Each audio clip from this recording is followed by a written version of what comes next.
جس وقت یزید کو خلافت کے منصب پر بٹھا دیا گیا، حکمران بن گئے، اور سیدنا حسین نے ان کی اس حیثیت کو ماننے سے انکار کیا، تو اس کے بعد جو سانحہ رونما ہوا اس کی دینی، اخلاقی، سیاسی حیثیت، اثرات، نوعیت کیا ہے؟ کیا کہتے ہیں آپ؟ آپ کے سوال کے جواب میں نے کچھ تمہیدی گفتگو کر دی تھی، اور یہ بتایا تھا کہ ایک تو زاویہ حکومت کا ہے۔ ہر حکومت یہی چاہے گی کہ وہ قائم ہو گئی ہے، اور وہ جب قائم ہو جاتی ہے تو اپنے آپ کو صحیح سمجھتی ہے، تو وہ اپنا دفاع کرے گی، وہ اپنی رٹ قائم کرے گی۔ اگر کوئی شورش ہوگی، کہیں کوئی بغاوت کے آثار ہوں گے، تو اس کا استحصال کرنے کی صحیح کرے گی۔ اس میں بعض اوقات سخت اقدامات کی ضرورت بھی پڑ جاتی ہے، اور میں نے یہ عرض کیا تھا کہ اگر ہم حکومتوں کی تاریخ پڑھیں، وہ بنو امیہ کی ہوں، بنو عباس کی ہوں، عثمانیوں کی ہوں، مغلوں کی ہوں، تو آپ کو جگہ جگہ یہ ذکر ملے گا کہ فلاں علاقے میں فلاں جگہ پر اس طرح لوگ جمع ہو رہے تھے، فلاں شخص نے کچھ تحور کا مظاہرہ کیا، یہ معلوم ہوا کہ حکومت کو کوئی چیلنج درپیش ہو رہا ہے، تو اس طرح کے اقدامات کیے گئے، اور شورش یا بغاوت کے اثرات وہ ختم کر دیے گئے۔ تو حکومت کی طرف سے یہ چیزیں شب و روز ہوتی ہیں۔ میں نے یہ عرض کیا تھا کہ خود ہمارے ساتھ یہ معاملہ ہو چکا ہے، یعنی دین کی بنیاد پر بعض لوگوں نے بغاوت کا ارتکاب کیا، بہت قتل و غارت ہوئی، اور پھر اس کے بعد خود پاکستان کی افواج کو ان کے خلاف کارروائی کرنا پڑی، اور اس کارروائی میں سے ایک مرحلے کو ہم نے ضرب عضب کا نام دیا، دوسری کو رد فساد کا نام دیا، اور جن لوگوں کے خلاف کارروائی کی گئی ان کے ریاست کے خلاف یا سیاسی لحاظ سے جو کچھ بھی جرائم ہوں وہ آپ گنوا سکتے ہیں، لیکن ان کا جذبہ بالکل مذہبی جذبہ تھا۔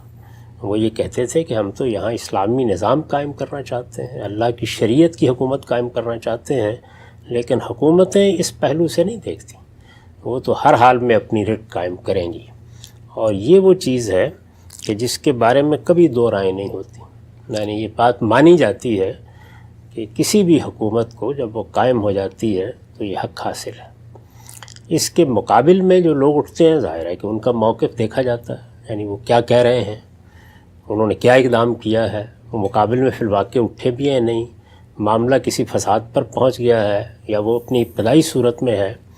تو میں نے یہ عرض کیا تھا کہ اس کو ایک طرف رکھیے، اور اب ہم سیدنا حسین کے اقدام کو دیکھتے ہیں۔ جی، اس کی ابتدا میں نے اس جانب توجہ دلائی تھی کہ اس وقت صحابہ کرام کی اولاد میں سے، بلکہ صحیح تعبیر یہ ہوگی کہ جو قیادت پیدا ہوئی، جیسے سیدنا صدیق تھے، جیسے سیدنا عمر تھے، جیسے عمر بن العاص تھے، جیسے خود معاویہ رضی اللہ عنہ ہیں، جس طرح سیدنا علی رضی اللہ عنہ تھے، تو انہی کی اولاد ہے جو نمایاں ہو رہی تھی، اور ان کے نام بھی میں نے آپ کو گنوا دیے تھے۔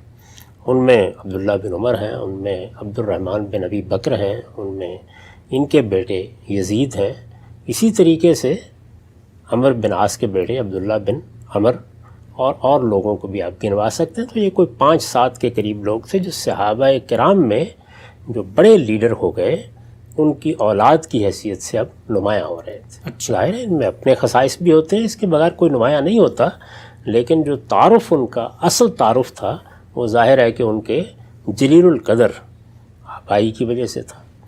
تو یہ صورتحال تھی۔ اس میں اب جب معاویہ رضی اللہ عنہ نے یہ فیصلہ سنا دیا کہ وہ اب ملوکیت کا نظم قائم کر رہے ہیں، میں اس جانب پھر توجہ دلا دوں کہ لوگ اس کو ایک شخص کی جانشینی کے طور پر دیکھ رہے ہیں، میں اس کو ایسے نہیں دیکھتا۔ وہ ایک بڑا فیصلہ کر رہے تھے، یعنی اس سے پہلے جو نظم قائم کیا گیا تھا وہ اپنی اساس میں ایک جمہوری نظم تھا، وہ امرہم شورا بینہم کے اصول پر قائم ہوا تھا، اور اب انہوں نے یہ فیصلہ کیا کہ مسلمانوں کی جو سلطنت قائم ہو گئی ہے اس وقت، بہت بڑی سلطنت، اس کا نظم اس طریقے پر نہیں چلایا جا سکتا، اس لیے اب ملوکیت کے دنیا میں پہلے سے رائج طریقے ہی کو اختیار کرنا پڑے گا۔ تو یہ در حقیقت ایک شخص کی جانشینی کا یا اپنے بیٹے کو جانشین بنانے کا محض فیصلہ نہیں تھا، بلکہ یہ ایک نظام، ایک دوسرے نظام کو جاری کرنے کا فیصلہ تھا۔ یہ فیصلہ کوئی آسمانی وحی نہیں تھی، اس سے لوگ اختلاف کر سکتے تھے۔ سیدنا حسین نے اس سے اختلاف کیا، یعنی میں نے آپ سے عرض کیا تھا کہ انہوں نے اس فیصلے کو نہیں مانا۔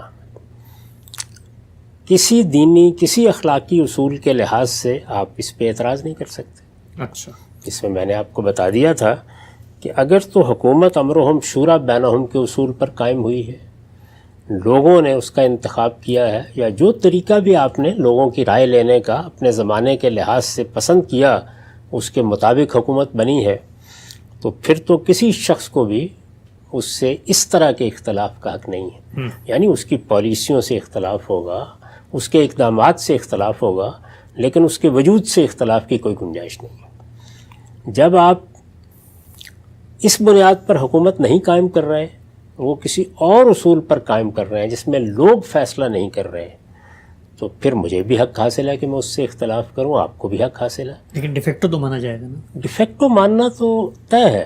اس کی وجہ یہ ہے کہ جب ایک حکومت قائم ہو گئی ہے تو اس وقت جب تک میں بغاوت نہیں کرتا میں ڈیفیکٹو مانتا ہوں اس کو، یعنی اس کے جتنے اقدامات ہوتے ہیں وہ قانونی مانے جاتے ہیں، اس کی عدالتیں فیصلے کرتی ہیں۔ مجھے حکومت سے جو معاملات درپیش ہوتے ہیں ان میں ظاہر ہے میں حکومت سے مدد بھی لیتا ہوں، اور اسی طریقے سے وہ سب چیزیں کرتا ہوں جو ہم مارشاء اللہ کے زمانے میں بھی کرتے ہیں۔ ڈیفیکٹو کا مطلب یہ ہے۔ لیکن کیا اس سے یہ بھی لازم آتا ہے کہ جیسے ہی ڈیفیکٹو حکومت ہو جائے تو پھر مجھے اعتراف کر لینا چاہیے کہ یہ حکومت جائز بھی ہو گئی یا یہ صحیح بھی ہو گئی ہے؟ تو سیدنا حسین نے سیدنا معاویہ کے اس فیصلے کو قبول نہیں کیا۔ ٹھیک، معاف کیجیے۔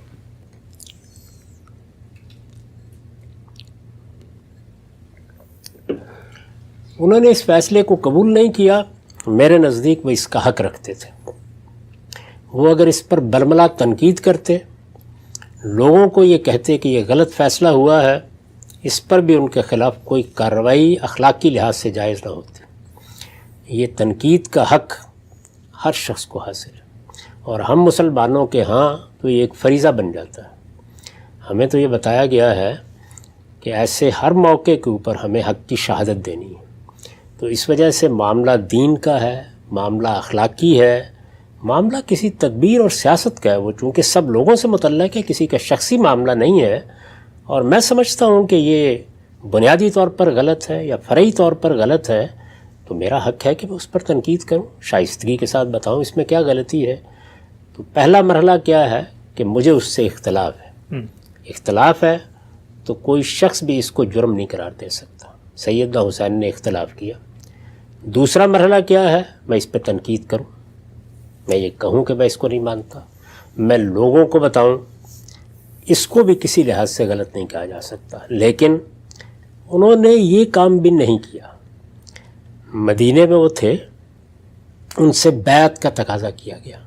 میں یہ عرض کر چکا ہوں کہ بیعت ووٹ دینے کا عمل نہیں ہے جیسے کہ لوگ سمجھتے ہیں۔ یہ جب حکومت قائم ہو جاتی ہے تو وہ اطاعت کا عہد لیتی ہے لوگوں سے۔ یہ قدیم طریقہ تھا، آج کے زمانے میں اس کی صورتیں بدل گئی ہیں۔ تو عہد اطاعت لینے کے احکام تمام گورنروں کو دیے گئے کہ وہ عہد اطاعت لیں، اور ہر جگہ لوگوں سے عہد اطاعت کا مطالبہ کیا جا رہا تھا۔ اس کی بہت سی تفصیلات آپ کو تاریخ میں مل جائیں گی۔ مدینے میں سیدنا حسین سے بھی یہ مطالبہ کیا گیا۔ میں نے یہ لفظ استعمال کیا تھا کہ انہوں نے گریز کیا اس سے، انکار نہیں کیا۔ اس میں جو واقعہ بیان ہوا ہے میں اس کو ابھی موضوع نہیں بنا رہا، یعنی انہوں نے گریز کیا اور خاموشی کے ساتھ وہاں سے نکل گئے۔ وہاں سے وہ مکہ آئے، ایک بڑی شخصیت ہے، ان کی ایک حیثیت بھی ہے۔ مکے میں لوگ حج کے لیے آئے ہوئے تھے، حج کے ایام تھے، وہاں آ کے وہ یہ کر سکتے تھے کہ وہ لوگوں سے بات کرتے، وہ کوئی خطبہ بھی دیتے، وہ اپنا نقطہ نظر بھی پیش کرتے، وہ شدید تنقید بھی کرتے۔ یہ سب چیزیں بھی اگر وہ کرتے تو ان میں سے کسی اقدام پر بھی اخلاقی لحاظ سے کوئی اعتراض نہیں ہوتا۔ اچھا، لیکن انہوں نے یہ بھی نہیں کیا، اور اس کے بالکل برخلاف ایک دوسری اسکیم اپنے پیش نظر رکھی، اور وہ اسکیم یہ تھی کہ چونکہ ان کے گرامی قدر والد سیدنا علی رضی اللہ عنہ کوفہ میں مقیم رہے تھے، اور وہاں ان کے بہت سے ہمدرد اور ان کے نقطہ نظر کی تائید کرنے والے ان کے ساتھی، جن کو اس زمانے میں عربی زبان کی اصطلاح کے لحاظ سے، آج کے زمانے کی اصطلاح کے لحاظ سے نہیں، شیعان علی کہا جاتا تھا. تو ایک بڑا گروہ ان کا خیال تھا کہ وہاں موجود ہے. ان کی طرف سے کچھ خطوط بھی ان کے پاس تھے کہ وہ ان کا ساتھ دینے کے لیے تیار ہیں. تو انہوں نے بڑی صحیح اسکیم اپنے سامنے رکھی کہ بجائے اس کے کہ وہ حرمین کو کسی انتشار میں مبتلا کریں، یعنی آپ یہ دیکھیے کہ سیدنا عثمان نے مدینہ کی حرمت کو قائم رکھنے کے لیے جان دے دی. میں نے یہ عرض کیا تھا کہ ان کے اس اقدام پر نقد کیا جا سکتا ہے تدبیر کے لحاظ سے، لیکن یہ کتنا غیر معمولی اور کتنا پاکیزہ جذبہ ہے. تو سیدنا حسین نے بھی اس کا پورا خیال رکھا، یعنی نہ انہوں نے کوئی انتشار یا فساد مدینہ میں برپا کرنا چاہا، نہ مکے میں ایسا کوئی اقدام کیا. ان کا خیال تھا یہ ایک بالکل سیاسی اقدام ہے، تو مجھے حرمین سے باہر جا کر اس کے لیے سوچنا چاہیے. اور اس میں کوفے سے بہتر کوئی جگہ نہیں ہو سکتی تھی. اگر آپ حکمت عملی کے لحاظ سے بھی دیکھیں کہ چونکہ وہ ان کے والد کا دارالحکومت بھی رہا تھا، وہاں ان کے بہت سے جاننے والے بھی تھے، ان کے ساتھ محبت رکھنے والوں کی تعداد بھی تھی، اور وہاں سے اگر کسی ابتدا کسی اقدام کی جاتی تو اس میں حرمین کی حرمت پر بھی حرف نہ آتا. بہت اہم بات. یعنی یہ بڑی اہم چیز ہے جس کو ملحوظ رکھنا چاہیے. اس کا پورا لحاظ کرتے ہوئے وہ روانہ ہوئے. اب یہ نہیں ہے کہ کوئی لشکر لے کے روانہ ہوئے، کوئی فوج بنا لی انہوں نے اور اس کے بعد وہ حملہ کرنے کے لیے جا رہے تھے. وہ منتقل ہونا چاہتے تھے وہاں. اس سے پہلے انہوں نے اپنے بھائی مسلم بن عقیل کو بھیجا وہاں، یعنی اپنے عمزاد، اپنے چچا زاد بھائی کو اس مقصد کے لیے بھیجا کہ وہ بھی حالات کا جائزہ لیں، وہاں پہ دیکھیں کیسی حمایت ہے. یعنی اس میں کوئی شبہ نہیں کہ ارادہ یہی تھا. یہ نہیں ہے کہ ایک جگہ سے دوسری جگہ چلے جانا ہے. جب انہوں نے ایک فیصلے کو قبول نہیں کیا تو وہ اس پر غور کر رہے تھے کہ اب اس کا مقابلہ کیسے کیا جائے، صورتحال کیسے. یہ سوچنا بھی کوئی غلط بات نہیں. میں یہ عرض کر چکا کہ اگر تو حکومت امرهم شورا بینہم کے اصول پر قائم ہوئی ہے تو یہ سوچنا بھی غلط ہے. لیکن اگر وہ اس اصول پر قائم نہیں ہوئی تو آخر کیا یہ طے ہے کہ دنیا میں جب ملوکیت قائم ہو جائے گی یا امریت قائم ہو جائے گی، جب کوئی مارشل لا لگ جائے گا تو ہم یہ سوچیں گے بھی نہیں کہ اس کو ختم کرنا ہے؟ ہوگا نا. یہ اپنے اپنے زمانے کے لحاظ سے ہوگا. آج ہو سکتا ہے ہم اور طریقے سے سوچیں، اس زمانے میں اور طریقے سے سوچیں، تو یہ سوچنا بھی کوئی بری بات نہیں تھی. یہ ارادہ کرنا کہ میں وہاں جا کے حالات کا جائزہ لوں گا اور اس کے بعد یہ دیکھوں گا کیا اقدام کرنا ہے، اس میں بھی کوئی چیز قابل اعتراض نہیں ہے. تو وہ اپنے خاندان کے لوگوں کو، چند ساتھیوں کو جو ان کے ساتھ جانے کے لیے تیار تھے، وہ لے کے نکلے. یہ کوئی لشکر نہیں تھا، کوئی بغاوت نہیں تھی، ان میں سے کوئی چیز نہیں تھی. اب اس کے بعد ظاہر ہے کہ حکومت پریشان بھی تھی. وہ یہ دیکھ رہے تھے کہ یہاں پر ان کے اثرات موجود ہیں. وہ یہ بھی دیکھ چکے تھے کہ مسلم بن عقیل کے آنے کے اوپر ان کا غیر معمولی استقبال لوگوں نے کیا ہے. تو حکومت کا اپنا ایک رد عمل ہے جس کی طرف میں عرض کر چکا کہ حکومتیں بالعموم اور جو ملوکیت یا استبداد کے اصول پر حکومتیں قائم ہوتی ہیں وہ ایسی حساس ہوتی ہیں. اس طرح کے آج بھی ایسا ہی ہے، یعنی سعودی حکومت بھی ایسے ہی کرے گی. تو حکومت جو کچھ کر رہی تھی وہ ہم پہلے عرض کر چکے ہیں کہ وہ اس کے اپنے دائرے میں ان اقدامات کے بارے میں بھی آپ کہہ سکتے ہیں کہ حکومتیں ایسے کیا ہی کرتی ہیں. لیکن اگر آپ اخلاقی اصولوں کے اوپر دیکھیں تو ایک شخص یہ مان لیجئے کہ یہی ارادہ کر رہا ہے کہ اگر حالات سازگار ہوئے تو بغاوت کر دوں گا، تو اس میں بھی آپ کیا کر سکتے ہیں؟ زیادہ سے زیادہ بات کریں گے نا. اس نے تو ابھی اپنے اس ارادے کا کوئی برملا اظہار بھی نہیں کیا. صرف قرائن سے اندازہ لگائیں گے کہ یہ ارادہ ہے. وہاں منتقل ہو رہے تھے. تو میرے نزدیک زیادہ سے زیادہ حکومت کو جو اخلاقی حق حاصل تھا وہ یہ کہ اس نے یہ خیال کیا کہ بغاوت ہو سکتی ہے، یہاں لوگ ان کے ساتھ نکل سکتے ہیں، بڑا خلفشار پیدا ہو سکتا ہے. حکومت کے زاویے سے میں عرض کر رہا ہوں. تو وہ سیدنا حسین کو وہاں آنے دیتی، کیونکہ کسی شخص کے کسی دوسری جگہ آنے پر تو آپ پابندی نہیں لگا سکتے. آنے دیتی اور وہ ظاہر ہے کہ کہیں آتے، کہیں آ کے ٹھہرتے، کچھ لوگ ان کا استقبال کرتے. تو زیادہ سے زیادہ یہ ہے کہ شہر کو تو وہ کنٹرول کر چکے تھے، ان کو ان کے گھر میں نظر بند کر دیتے اور وہاں ان کے ساتھ مذاکرات شروع کر دیتے جو سیاسی طریقے ہوتے ہیں. اس کے برخلاف انہوں نے یہ کوشش کی کہ نہ صرف یہ کہ ان کو شہر سے باہر روک دیا جائے، بلکہ اس وقت تک شہر میں داخل نہ ہونے دیا جائے جب تک کہ وہ بیعت نہ کر لیں. یعنی اخلاق کی بیعت کرنے کا مطلب کیا ہے کہ وہ اخلاقی طور پر اس کے پابند نہ ہو جائیں کہ وہ حکومت کے خلاف ایسا اقدام نہیں کریں گے۔ بیعت کا مطالبہ کرنے کا مطلب یہ ہے کہ وہ اطاعت کا عہد کر لیں، اور ظاہر ہے کہ وہ ایک ایسی شخصیت ہے کہ اگر وہ اطاعت کا عہد کر لیں گے تو پھر تو نہیں توڑیں گے نا۔ ابھی تک وہ کسی عہد میں نہیں بندھے ہوئے، اس کا پورا امکان ہے کہ وہ وہاں آ کے یہ دیکھیں کہ حالات سازگار ہیں، حکمت عملی کے لحاظ سے میں اقدام کر سکتا ہوں تو وہ اقدام کریں۔ تو حکومت تو پیش بندی کر رہی ہے، اس کو پیش بندی کا حق ہے، لیکن پیش بندی کرتے وقت جو اس نے اقدام کیا ہے وہ اقدام قابل اعتراض ہے۔ کس لحاظ سے؟ سیاسی لحاظ سے قابل اعتراض ہے، اس لیے کہ جب آپ اس طرح کا مطالبہ کریں گے کہ ابھی اسی وقت سرنڈر کر دیا جائے تو ہو سکتا ہے کہ آگے سے قبول نہ کیا جائے۔ پورا امکان یہی تھا کہ قبول نہ کیا جائے۔ جب قبول نہیں کیا جائے گا تو آخری مطالبہ کر دینے کا مطلب ہے کہ تلوار نکل آئے گی اب۔ تو اس لیے سیاسی بصیرت رکھنے والے لوگ کبھی اس آخری جگہ پر نہیں جاتے۔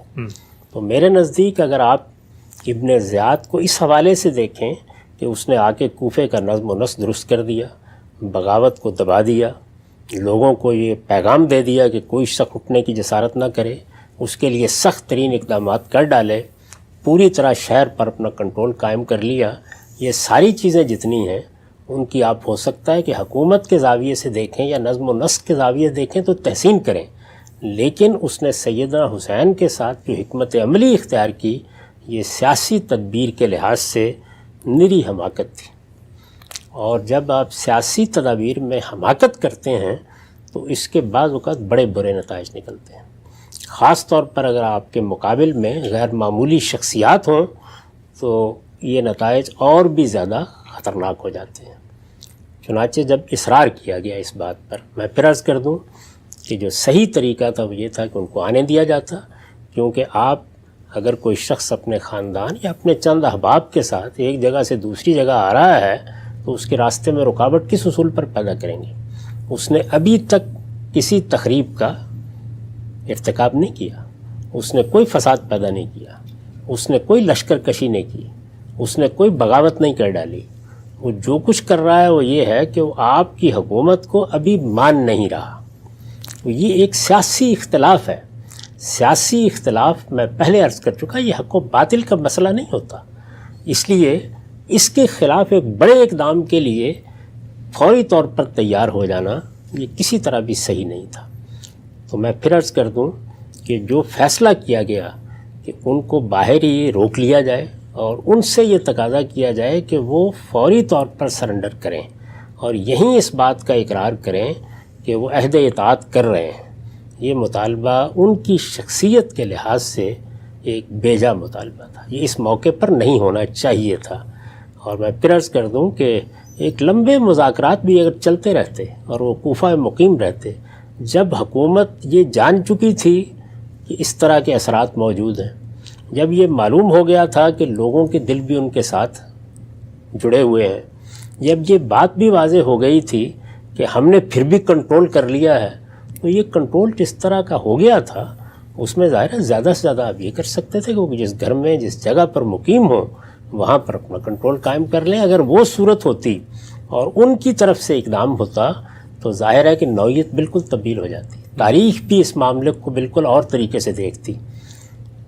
معاویہ رضی اللہ عنہ نے سیدنا علی کی حکومت کو قبول کرنے سے انکار کر دیا تھا، ہم یہ گفتگو کر چکے ہیں، لیکن معاویہ رضی اللہ عنہ اپنے چند اہل و عیال کے ساتھ نہیں کھڑے تھے قصاص کا مطالبہ لے کے، وہ ظاہر ہے کہ ایک پورے علاقے کے حکمران تھے، لوگ اسی حیثیت سے ان کے ساتھ کھڑے تھے، انہوں نے گورنری سے دستبردار نہیں کر لیا تھا اپنے آپ کو، ایک لشکر، ایک جم غفیر ان کے ساتھ تھا، اس میں سیدنا علی نے ان کے خلاف اقدام کا فیصلہ کیا صفین میں، اور یہ معلوم ہے کہ حملے کی ابتدا سیدنا علی کی طرف سے ہوئی، لیکن اس کو دیکھیے تاریخ بالکل اور زاویے سے دیکھتی ہے۔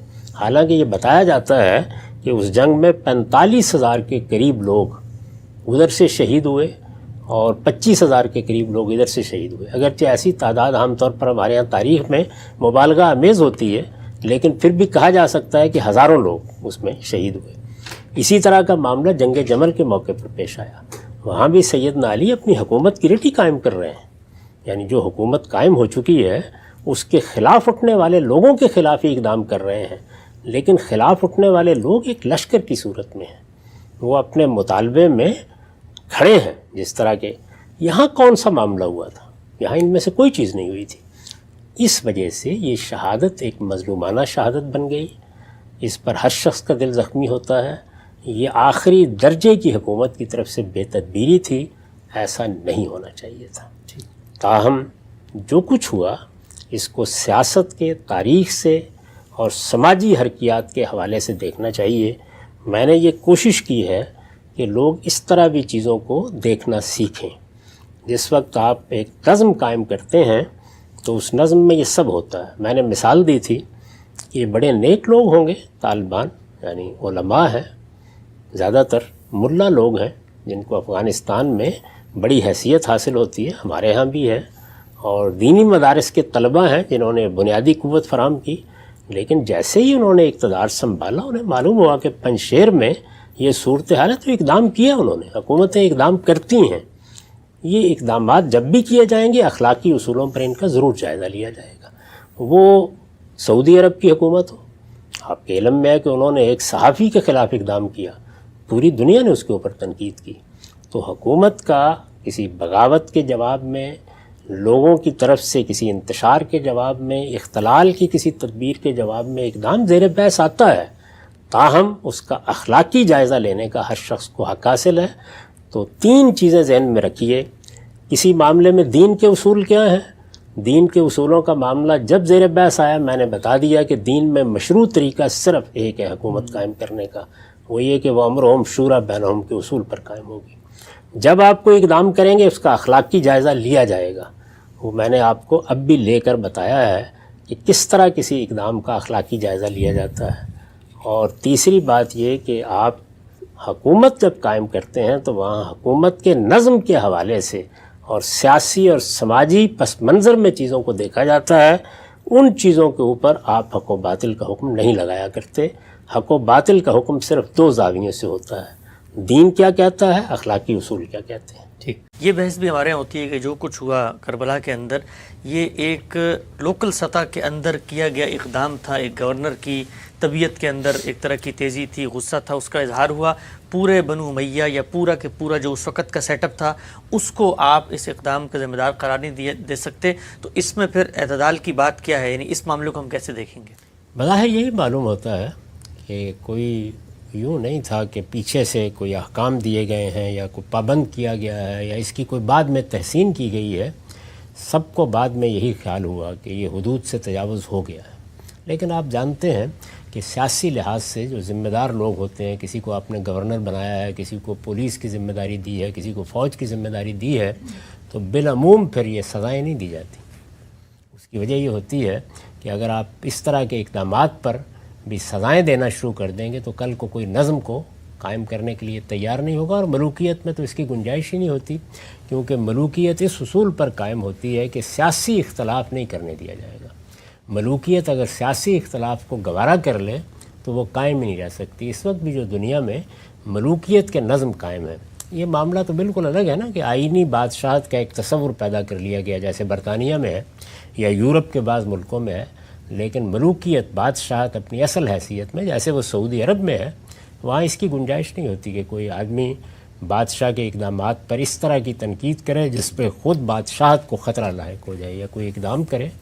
تو اس لیے وہاں سخت اقدامات تو کیے جاتے ہیں، تاہم بظاہر تاریخ کو پڑھنے سے یہی معلوم ہوتا ہے کہ یہ اقدام مقامی سطح پر ہوا اور حدود سے متجاوز ہو کر ہوا۔ آج کی صورتحال تو نہیں تھی کہ کیمرے لگے ہوئے ہیں اور پل پل کی خبریں آ رہی ہیں اور فوری طور پر کچھ کیا جا سکتا ہے۔ آپ جانتے ہیں کہ آپ کے ملک میں ایک دو موقعوں پر اس طرح کے اقدامات کیمروں کے سامنے ہو گئے اور نہیں روکے جا سکے۔ لال مسجد کا واقعہ ہم دیکھ، بعد میں اس کے اوپر بھی بعض لوگ تعصب کا اظہار کرتے رہے، یہ کہتے رہے کہ غلطی ہو گئی یا یہ ہوا یا وہ ہوا۔ تو یہ معاملات سیاسی زندگی میں ہوتے ہیں۔ بظاہر یہ معلوم ہوتا ہے کہ نہ پہلے سے کسی کی منصوبہ بندی تھی اور نہ بعد میں کوئی اس کے اوپر راضی تھا، تاہم جب ہو گیا تو پھر کسی کے پاس بھی اس کا کوئی حل نہیں تھا۔ یزید کے مقابلے میں جو شخصیت کھڑی ہیں ان کا نقطہ نظر کیا ہے، ان کا نیریٹو کیا ہے؟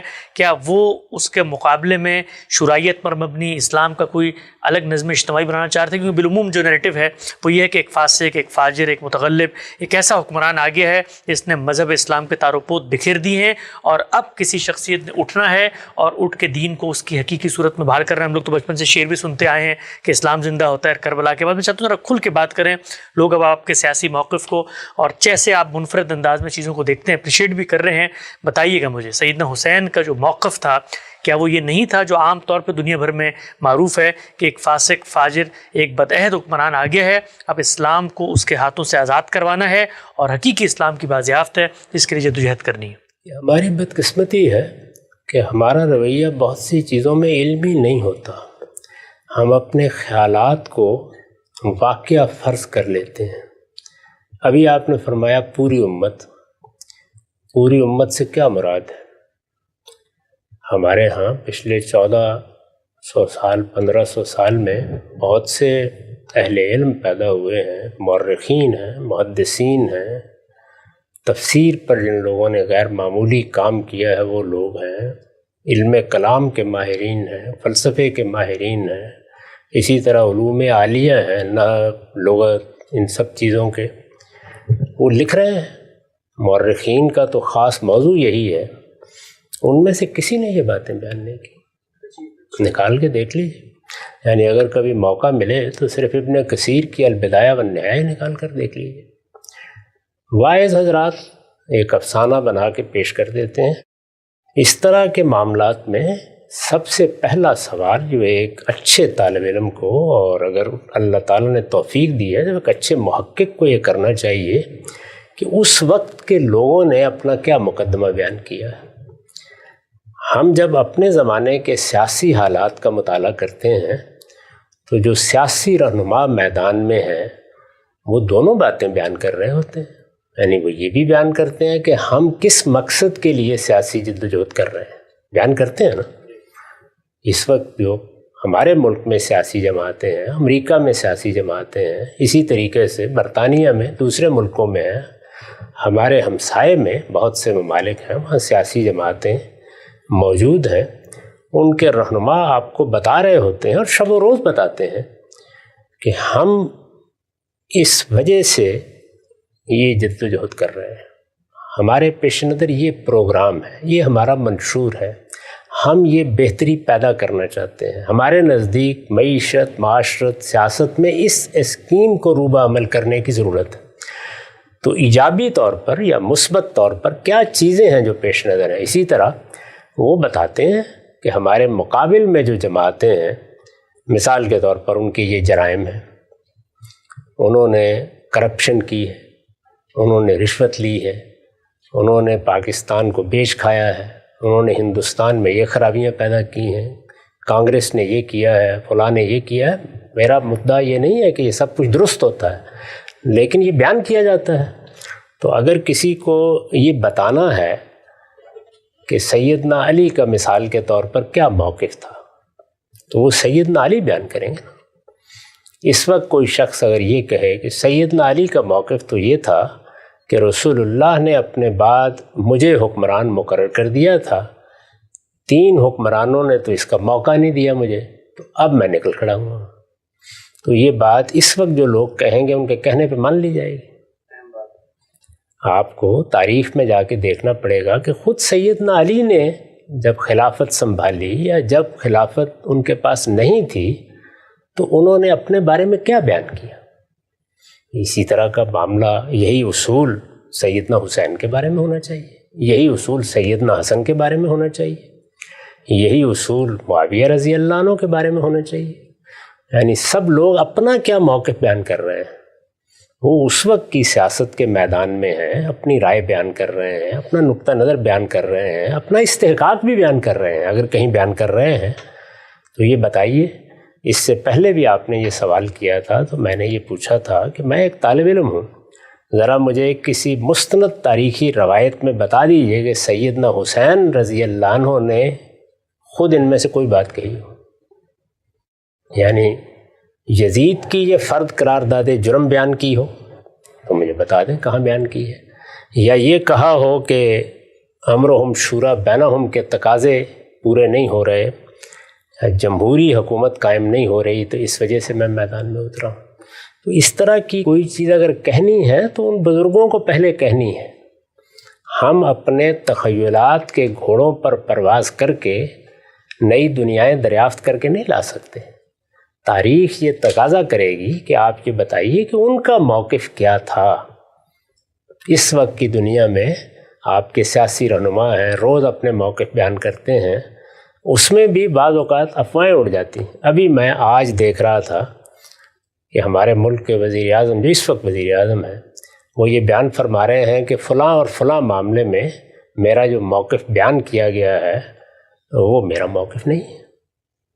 تو بارہا ایسا ہو جاتا ہے کہ اس دنیا میں، یعنی جس میں ریڈیو ہے، ٹیلی ویژن ہے، سوشل میڈیا ہے، معلوم نہیں کیا کیا ذرائع ہیں، ایک طوفان ہے، ہر طرف کیمرے موجود ہیں، وضاحت کی ضرورت پڑتی ہے نا. تو میں تو وضاحت کی بات نہیں کہہ رہا، میں تو یہ کہہ رہا ہوں کہ مجھے ذرا دکھا دیجئے کہ ان میں سے کون سی بات انہوں نے فرمائی ہے. تو آج جو لاکھوں لوگ وہ موقف بیان کر رہے ہیں، آپ خود فرماتے ہیں اتنا بڑا جمع غفیر، ظاہری بات ہے آسمان سے تو اتر کے آئے نہیں، نہ کسی میدان میں جمع ہو کے سب مل کے جھوٹ بولیں گے. یہ لاکھوں کروڑوں لوگ دنیا بھر میں جو عزاداری کرتے ہیں، ماتم کرتے ہیں، دنیا کو یہی مقدمہ بتاتے ہیں، تو یہ مقدمہ آخر پیچھے نسلوں نے ان کو پہنچایا ہوگا. اب یہ دیکھ لیجئے، یہ بھی ایک دلچسپ سوال ہے. یعنی ایک واقعہ پیش آیا ہے جس کو غدیر خم کا واقعہ کہا جاتا ہے. ایک تالاب پر رسالت مآب صلی اللہ علیہ وسلم نے پڑاؤ کیا اور وہاں ایک واقعہ پیش آیا. اس میں جو بات کہی گئی ہے وہ بات ہمارے ہاں بھی موجود ہے، وہ اہل تشیع کے ہاں بھی موجود ہے. اس کو سمجھنے کا ایک عمل کئی صدی بعد شروع ہوتا ہے اور پھر اس کے بعد وہ ایک عقیدہ بنتا چلا جاتا ہے. تو ہر چیز جو کہی جاتی ہے اس طرح نہیں ہوتا کہ بہت لوگ کہہ رہے ہیں تو یہ اجماع ہو گیا، تواتر ہو گیا. بھائی اس کو پوری تاریخ میں دیکھنا پڑے گا نا، یہ کب وجود پذیر ہوئی ہے، کب اس کی پیدا ہوئی ہے، کہاں سے ہوئی ہے، کہاں سے پھوٹی ہے، پھر اس کے بعد دیکھیں گے. یہ آپ کے علم میں ہے کہ میں جب سنت پر تحقیق کر رہا تھا تو دائیں بائیں سے ہر طرف یہی معلوم ہوتا تھا کہ بچہ پیدا ہو جائے تو اس کو اپنی آغوش میں لے کر اس کے کان میں اذان کہنی چاہیے، ایک کان میں اذان دوسرے میں اقامت. تحقیق کی تو معلوم ہوا کہ کوئی بنیاد نہیں ہے اس کی. مسلمان پہلی 3 صدیوں میں واقف ہی نہیں تھے ذرا سے اس سے. تو اس لیے اس طرح کی بہت سی چیزیں ہوتی ہیں جن کو جب آپ پوری تاریخ میں رکھ کے دیکھتے ہیں تو اس وقت یہ واضح ہوتا ہے کہ یہ چیز کیسے پیدا ہو جاتی ہے. ہم نے جب آنکھ کھولی تو ہمیں تو یہی معلوم ہوتا تھا کہ بس آدمی مرا ہے تو اس کے بعد گھر والوں کو بھی خرچ کر کے مر جانا ہے، کہ ان کے 5-7 جمعراتیں کرنی پڑیں گی، کوئی ایک کل شریف پڑھنا پڑے گا، پھر چہلم پر جا کر کہیں نجات حاصل ہوگی. لیکن بعد میں معلوم ہوا کہ ان میں سے کوئی چیز بھی دین میں نہیں ہے، لوگوں کی ایجاد کردہ بدعتیں ہیں. تو اس لیے میں نے تو بڑی سادہ بات کہی ہے کہ آپ کی تاریخ موجود ہے نا. مثلا البدایہ والنہایہ یہ ابن کثیر ہیں، ابن تیمیہ کے شاگرد ہیں، 8ویں صدی ہے. بھائی 8 صدیوں تک مسلمان امت کو اگر یہ پتہ نہیں تھا تو اب کیسے معلوم ہوا؟ تو ذرا دکھائیے مجھے. اس میں پورا موقف بیان کیا ہے انہوں نے، ایک پورا باب ہے جس میں وہ بیان کرتے ہیں کہ کیا مسئلہ ہوا، کیسے نکلے، پھر کربلا کا واقعہ کیسے ہوا، اس کی تمام تفصیلات بیان کی ہیں انہوں نے. تو مجھے ذرا دکھا دیجیے اس میں کسی جگہ. میرے دل میں ایک بات ہے اور ایسا ہونا چاہیے، میرا ایک رومان ہے، میں اس کو دیکھنا چاہتا ہوں. یہ انہیں بیان کرنا تھا. وہ بڑی غیر معمولی شخصیات ہیں، بڑی زیرک شخصیتیں ہیں. میرے نزدیک تو اس کا کوئی امکان ہی نہیں تھا میرے بھائی. اگر سیدنا علی بھی دنیا میں رہتے تو موروثیت ہی ہونی تھی. آپ یہ دیکھیے وہ بھی اپنے زمانے کے حالات کی تبدیلیوں سے واقف تھے. جب ان سے پوچھا گیا، دنیا سے رخصت ہو رہے تھے، کہ آپ کے بیٹے حسن کو ہم حکمران بنا لیں، انہوں نے فرمایا کہ میں اس سے روکتا نہیں تمہیں. اچھا، یہ بات تاریخ میں نقل ہوئی ہے؟ جی ہاں، میں کہتا ہوں نہ روکتا ہوں. سوال یہ ہے کہ سیدنا عمر نے روک دیا تھا نا، اس لیے کہ کوئی وجہ نہیں تھی اس وقت. اس وقت صحابہ کی جماعت کی قیادت بالکل متعین تھی. یہ معلوم تھا کہ ان لوگوں میں سے جس کو بھی حکومت دی جائے گی باقی لوگ اس کے سامنے سر تسلیم خم کر دیں گے. آخر انہوں نے جب 6 لوگوں پر یہ ذمہ داری ڈالی تو کیا کہہ کے ڈالی؟ ذرا پڑھیے تاریخ میں، طبقات ابن سعدی میں پورا واقعہ نکال دے کے دیکھ لیجئے کیا کہا؟ انہوں نے کہا تم 6 اس وقت مسلمانوں کے رہنما ہو، جس نے اختلاف کرنا ہے تمہاری وجہ سے کرنا ہے۔ یعنی عام لوگ ایسے نہیں اختلاف کرتے سیاسی معاملات میں، ان کا کوئی لیڈر اور رہنما ہوتا ہے، وہ کہتے ہیں اس کو ہونا چاہیے۔ اس وقت بھی دیکھ لیں پاکستان میں میں انگلیوں پر گن سکتا ہوں کون سے لیڈر ہیں، جہاں کہیں بھی آپ لوگوں سے پوچھیں گے انہی کے بارے میں لوگ کہیں گے کہ ان کو ہونا چاہیے۔ یعنی اگر آپ کوئی سروے کریں تو لوگ بتا دیں گے آپ کو۔ تو جن لوگوں کو ہونا چاہیے وہ انہوں نے فرمایا یہ 6 ہیں۔ یہ 6 کوئی شورا نہیں تھی، یہ کوئی پارلیمنٹ نہیں تھی، یہ 6 وہ لوگ تھے جو خلافت کے امیدوار ہو سکتے تھے۔ تو انہوں نے کہا کہ تم بیٹھ کے فیصلہ کرو، پہلا فیصلہ تمہیں کرنا ہے کہ تم کس پر اعتماد کرتے ہو۔ اور آپ دیکھیے وہاں کیا ہوا، عبد الرحمن بن عوف نے بیٹھتے ہی یہ کہا کہ بھائی پہلے تعداد کم کرتے ہیں، 3 کے حق میں دستبردار ہو جائے۔ ان کے ایما پہ ہو گئے، باقی 3 رہ گئے۔ انہوں نے کہا میں اپنے آپ کو خود دستبردار کرتا ہوں، مجھے حق دے دو کہ میں تم دونوں میں سے فیصلہ کرتا ہوں۔ تو یہ اصل میں وہ جو زعماء جمع ہوئے ہیں، پہلے انہوں نے اپنے آپ کو وہاں کھڑا کیا کہ ہم کس پر متفق ہوتے ہیں، پھر اس کے بعد لوگوں سے جا کے پوچھیں گے۔ پھر وہ نکلے بازاروں میں، ان پہ لوگوں سے بھی پوچھا۔ تو اس لیے میں بار بار عرض کر رہا ہوں کہ جمہوریت کے لیے ناگزیر ہے کہ وہ لوگ ہونے چاہیے جن سے یا تو آپ براہ راست رائے لے سکیں۔ یہ مجھے بتائیے کہ ممکن ہے؟ یہ تو اب سے 100 سال پہلے ممکن نہیں تھا، ابھی ممکن ہوا ہے۔ نئے مواصلات کے ذرائع پیدا ہوئے ہیں، ایک بڑی سلطنت میں آپ پورے امریکہ سے چاہیں تو ووٹ لے لیں، رائے لے لیں۔ تو یہ ووٹ لینا کو یہ نہیں کہ انسان کو سوجا نہیں، کیسے لی جائے؟ پرانے طریقے یہی تھے، قبیلے ہیں ان کے سردار جمع ہو جائیں سارے کے سارے، چلیے ان کے درمیان میں اگر اتفاق ہو جاتا ہے۔ ابھی آپ افغانستان میں، آپ کو یاد ہے نا، ایک جرگہ ہوتا ہے خاص، قبائلی سرداروں کا جرگہ ہے، وہ بیٹھ کے فیصلہ کر دے گا۔ رسول اللہ صلی اللہ علیہ وسلم کے بعد کیا ہوا؟ آپ کی دعوت نے مہاجرین اور انصار میں ایک قیادت پیدا کر دی۔ گن کے دیکھ لیجئے وہ کون لوگ تھے۔ ابو عبیدہ بن الجراح ہیں، معاذ بن جبل ہیں، صدیق و فاروق تو خیر گلہائے سرسبد ہیں، سیدنا عثمان ہیں، سیدنا علی ہیں، زبیر رضی اللہ عنہ ہیں، طلحہ، یہی لوگ ہیں، عبد الرحمن بن عوف ہیں۔ یہ کوئی 8 10 12 لوگ ہیں جن کے بارے میں معلوم ہے کہ یہ اس وقت اصل میں مسلمانوں کی وہ جو جماعت پیدا ہوئی ہے، کوئی 1,20,000 کے قریب زیادہ سے زیادہ تعداد بیان کی جاتی ہے۔ ہمارے ہاں ایک چھوٹی سی کانسٹیٹنسی میں 2-2.5 لاکھ 3 لاکھ لوگ ہوتے ہیں، 1,20,000 کے قریب لوگ ہیں، اور جزیرہ نما عرب کی حد تک ہے۔ تو یہ لوگ فیصلہ کر دیں گے، لوگ مان لیں گے، اور یہ سب کے سب ہجرت کی وجہ سے مدینہ میں جمع ہوئے تھے۔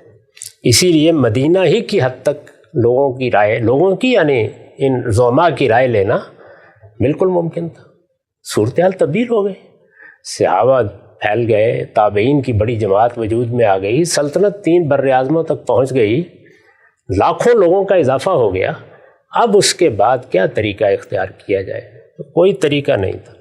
جس کے ہاتھ میں بھی اقتدار آتا اس کو ملوکیت ہی قائم کرنی تھی، کوئی اور چارہ نہیں تھا۔ اچھا ذرا لیڈروں پر نگاہ ڈال کے دیکھیے، یعنی باقی سارے کے سارے لوگ دنیا سے رخصت ہو گئے تھے، لیڈر کون تھے؟ جب یزید کی نامزدگی ہوئی ہے، ابو بکر کے بیٹے عبد الرحمن رضی اللہ عنہ، عبد الرحمن بن ابی بکر، یعنی وہ لوگ معاویہ رضی اللہ عنہ نے گن کے بتایا نا کہ یہ لوگ ہیں جن کے درمیان اختلاف ہوگا۔ عمر رضی اللہ عنہ کے بیٹے عبداللہ ابن عمر، دیکھیے نا، زبیر رضی اللہ عنہ کے بیٹے عبداللہ ابن زبیر، علی رضی اللہ عنہ کے بیٹے حسن اور حسین۔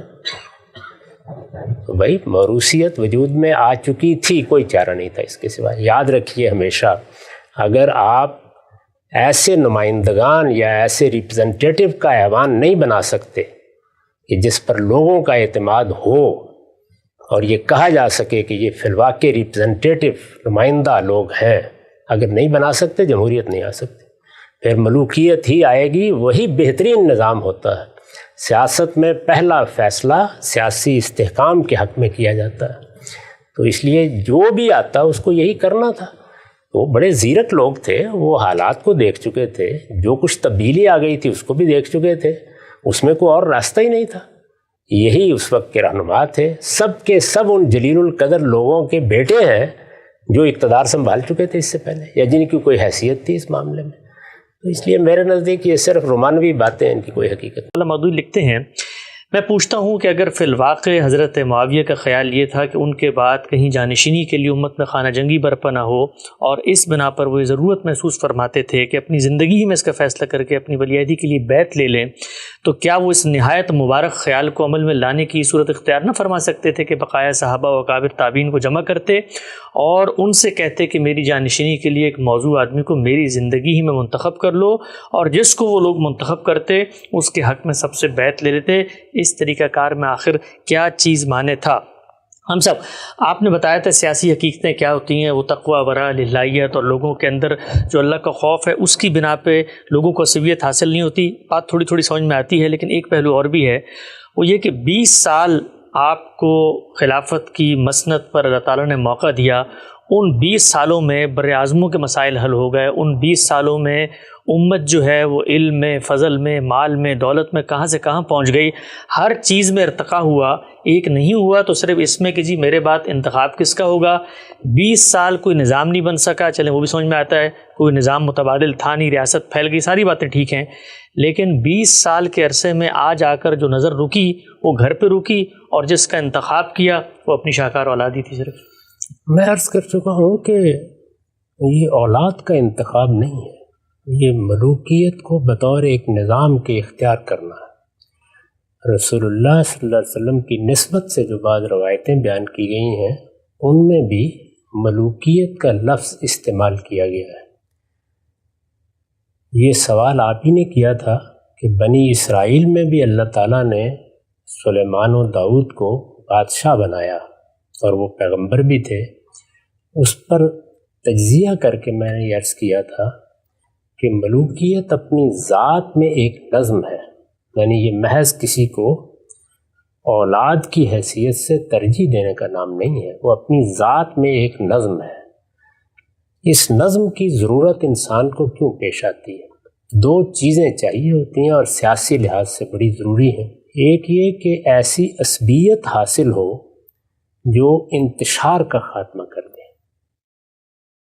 اور دوسرے یہ کہ انتقال پرامن طریقے سے ہو سکے. پرامن انتقال کے لیے کوئی قاعدہ بنانا پڑتا ہے. کیا ضابطہ ہوگا؟ جمہوریت میں اب ہم نے یہ قاعدہ بنایا ہے کہ ہم انتخابات کرا دیتے ہیں. انتخابات کرانے دنیا میں کب ممکن ہوئے ہیں آ کر؟ یعنی یہ کیا انگلستان میں 1000 سال پہلے ممکن تھے؟ کیا یہ یورپ میں ممکن تھے؟ کیا یہ باقی دنیا میں ممکن تھے؟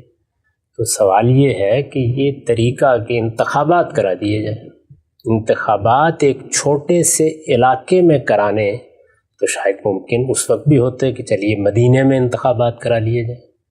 خود رسالت مآب صلی اللہ علیہ وسلم نے حنین کے موقع پر جب یہ چاہا کہ لوگ مشورہ دیں تو آپ نے وہاں انتخاب کرا دیا اور یہ کہا کہ تم لوگ اپنے عرفاء منتخب کر کے میرے پاس بھیج دو، وہ میرے ساتھ بات کر لیں. تو 8-10 ہزار لوگ یا اس سے کم و بیش انہوں نے ایک جگہ پر جہاں وہ جمع تھے اپنے نمائندے منتخب کر کے بھیج دیے. اسی طرح سے قبائلی طریقے سے جو قیادت پیدا ہوتی ہے وہ عرب میں پہلے سے موجود تھی. رسالت مآب صلی اللہ علیہ وسلم کی دعوت نے صحابہ کی جماعت میں جن کی زیادہ سے زیادہ تعداد 1.25 لاکھ 1.5 لاکھ بیان کی جا سکتی ہے، زیادہ سے زیادہ تعداد یعنی 1 لاکھ سے زیادہ تھی، ان میں دعوت نے جو قیادت پیدا کی تھی وہ 10-15 لوگ تھے، متعین تھی بڑی حد تک. لیکن یہ کہ سلطنتوں کی سطح پر کیا انتخابات کرائے جا سکتے تھے؟ کوئی طریقہ اگر انتخابات کے علاوہ آپ نے ایجاد کر لیا ہے یا لوگوں نے ایجاد کر لیا ہے تو وہ از راہ کرم بتائیے. میں معاویہ رضی اللہ عنہ کو بھی تجویز کر دیتا ہوں، بلکہ باقیوں کو بھی تجویز کر دیتا ہوں، اور وہ عمر بن عبدالعزیز کو سب سے پہلے تجویز کرنا چاہیے. یہ خلیفہ راشد جن کے بارے میں یہ بحث ہی ختم ہو گئی کہ کوئی ان پر معترض ہو، ان کا زہد، ورع، تقوی، علم سب بے مثال، لیکن بہرحال اسی طریقے کو جاری رکھتے ہوئے دنیا سے رخصت ہو. تو ملوکیت اپنی جگہ ایک نظم ہے، یہ محض بیٹے کو حکومت دینا نہیں ہے. اس وقت ملکہ برطانیہ دنیا سے رخصت ہوئے ہیں. یورپ کے 12-13 کے قریب ممالک میں ابھی بھی بادشاہت ہے. وہاں کیا اصل مسئلہ بیٹا ہے؟ اصل مسئلہ یہ ہے کہ ایک خاندان کو عصبیت حاصل ہے، اس کو قومی سطح پر مانا گیا ہے، اور پرامن انتقال اقتدار کے لیے ایک نظم بنانا ضروری. یعنی وہ نظم کیا ہوگا جس پر سب لوگ جمع ہو جائیں. یہی چیز اگر آپ غور کر کے دیکھیں تو خود ہمارے ہاں کی سیاسی جماعتوں میں آپ کو نظر آتی ہے، سیاسی خاندانوں میں نظر آتی ہے. یعنی اگر اولاد موجود ہے یا کوئی اس طریقے سے خاندان میں ذمہ داری سنبھال لیتا ہے تو بڑی بڑی شخصیات اس کے ساتھ وابستہ ہو جاتی ہیں. لیکن اگر ایسا نہ ہو تو ادھر پارٹی کا سربراہ نظروں سے ہٹتا ہے اور ادھر 3-4 پارٹیاں وجود میں آ جاتی ہیں. تو 2 چیزوں کو ہدف بنایا جاتا ہے کسی نظم میں. ایک یہ کہ عصبیت حاصل رہے، وہ عصبیت دور حاضر میں سیاسی جماعتیں فراہم کرتی ہیں. یعنی ایک سیاسی جماعت اپنا نظم قائم کرتی ہے، ملک بھر میں لوگ اس سے وابستہ ہوتے ہیں، ان کا ایک جذباتی تعلق پیدا ہوتا ہے، وہ اس میں اپنے آدرش اور اپنے نصب العین دیکھتے ہیں، اپنے خواب اس سے وابستہ کرتے ہیں، یا اس کے پروگرام سے کسی حد تک متعلق ہوتے ہیں، اس سے اچھی امیدیں قائم کرتے ہیں، تو ایک عصبیت وجود میں آنا شروع ہو جاتی ہے. اور دوسرے یہ کہ پھر فیصلہ کیسے ہو، پرامن فیصلہ کرنا ہے نا. یعنی فیصلے کے 2 ہی طریقے ہیں، یا وہ پرامن طریقے سے ہوگا اور یا پانی پت کے میدان میں ہوگا.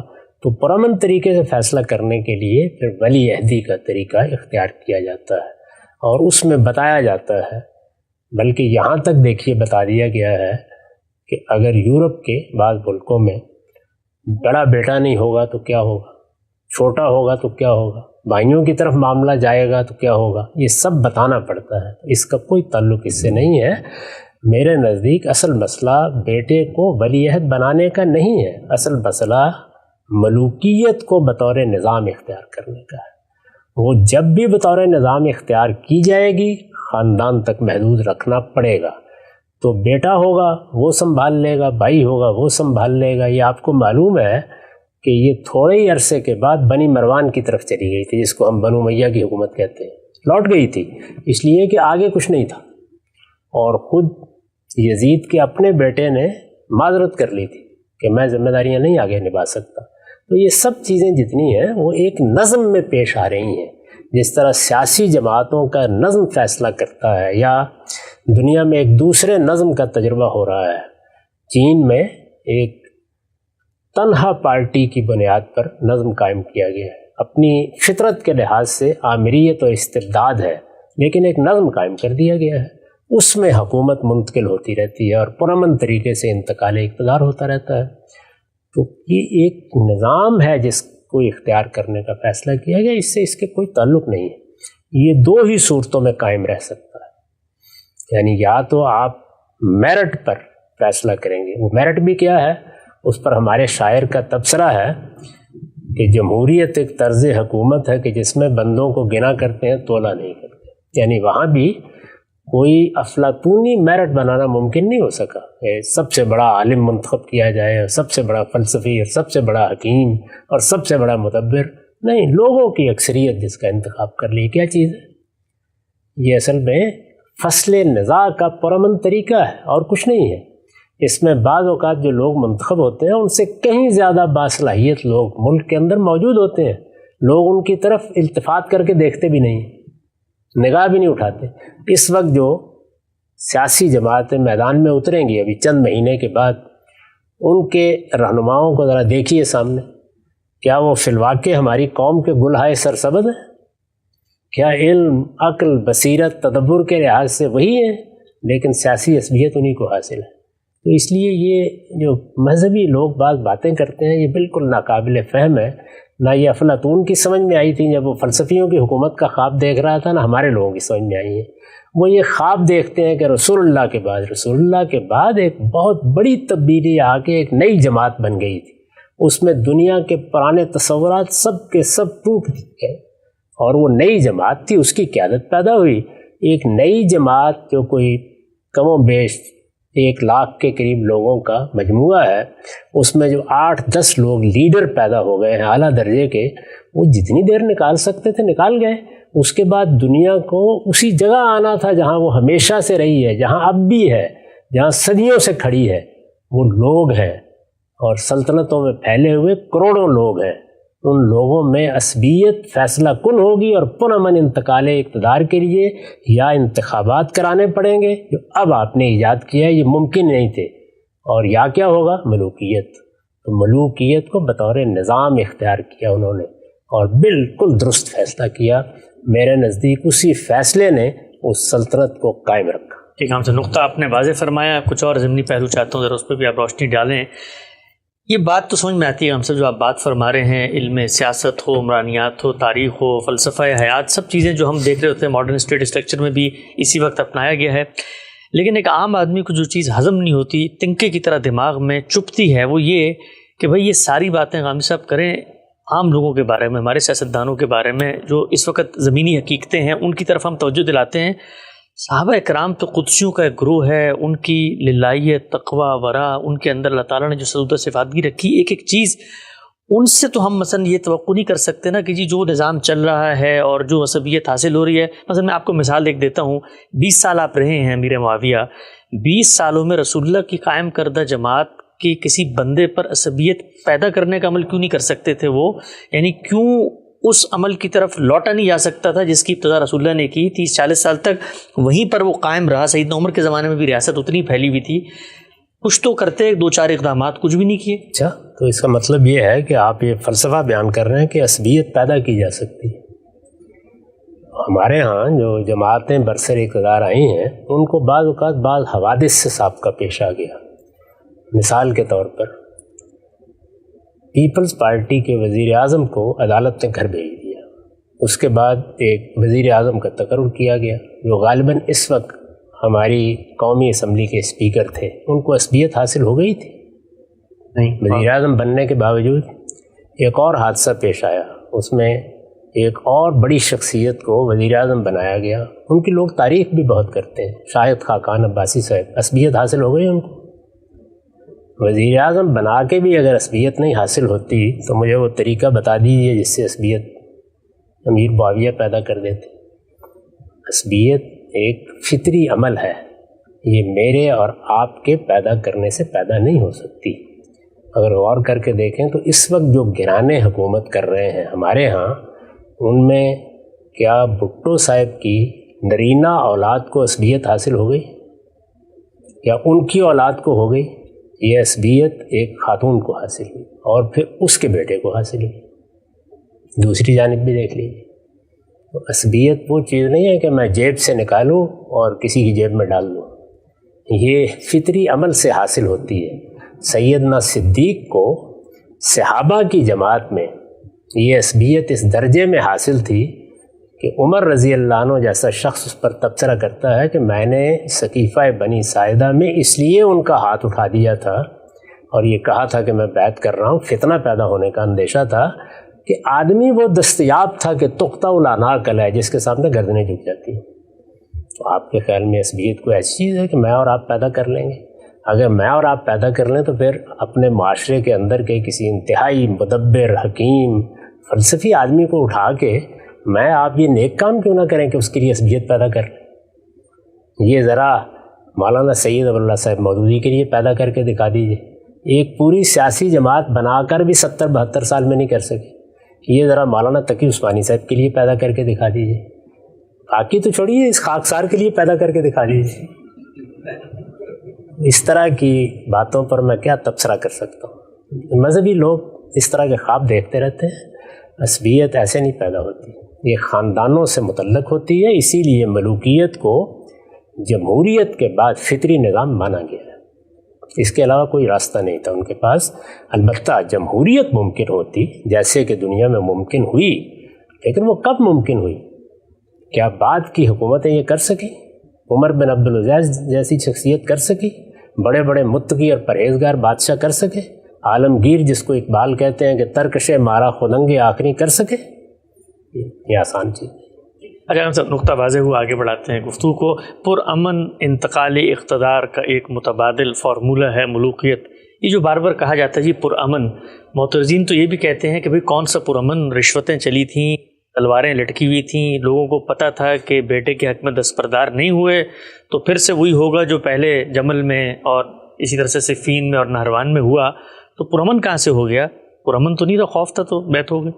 دیکھیے بات یہ ہے کہ ملوکیت اپنی ذات میں استبداد رکھتی ہے. یعنی ملوکیت میں چونکہ خاندان کو اصلیت حاصل ہوتی ہے اور باقی لوگ مر نہیں جاتے، وہ موجود ہوتے ہیں، ان کو استبداد کی بنیاد کے اوپر خاموش کرایا جاتا ہے.